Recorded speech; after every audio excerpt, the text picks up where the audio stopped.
This girl had always been introverted since she was young. Due to social anxiety, she never dared to speak to anyone. She never had her hair cut, so she always wore two long braids. Her classmates, especially the boys, often teased her, calling her style old-fashioned and uncool. Determined to make a change, the girl decided to cut her hair. However, she didn't expect that cutting her hair would completely alter her previously peaceful life.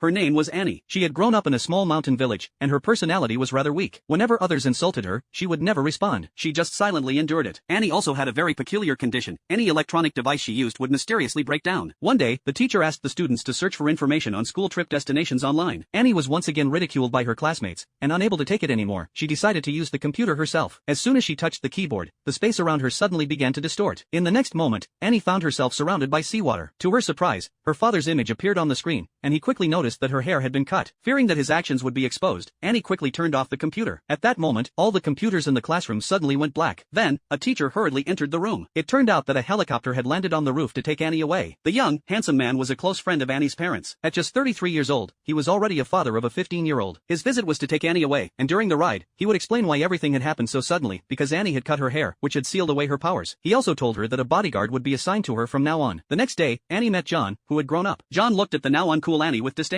He couldn't understand why his father had transferred him to this remote mountain school, nor why he had to act as Annie's personal bodyguard. Frustrated, John took out his anger on Annie, shouting at her. What his father said next made it even harder for him to bear. His father said that, compared to Annie's status, John could only be considered her servant. He even went so far as to say that John was born to serve Annie. Unable to tolerate this, John ran out of the room. However, he couldn't refuse. As soon as he ran out, his father caught up with him and punished him with a punch. Not long after, John, now bruised and battered, returned. It turned out that John and Annie had met 10 years ago. Back then, John had often bullied Annie. Now that they were reunited, they still carried the resentment from their childhood. John transferred to the same school as Annie, but their relationship did not improve. Despite being tasked with protecting her, John refused to speak a word to Annie. Finally, it was time for the school trip. Annie received a letter from her mother, who expressed a desire to meet in Tokyo. Due to her special condition, Annie couldn't use any electronic devices, so her mother hoped that John would accompany her to Tokyo. When they arrived in Tokyo, strange things started happening. Annie sensed eerie shadows closing in on her, and when they took the subway, the train lost power. As they exited the station, the turnstiles malfunctioned. Even the taxi they took kept making mistakes in the direction it took, as if it was being sent to the wrong places. John began to realize something was wrong and suggested that Annie wear a hat to cover her hair and hide the braids that sealed her powers. As they walked, the sky darkened, and it started pouring rain. Terrified, Annie trembled. John, though unable to see the shadows, could sense the oppressive atmosphere from his years of training. The shadows seemed to grow closer. He grabbed Annie's hand tightly and pulled her into a warehouse.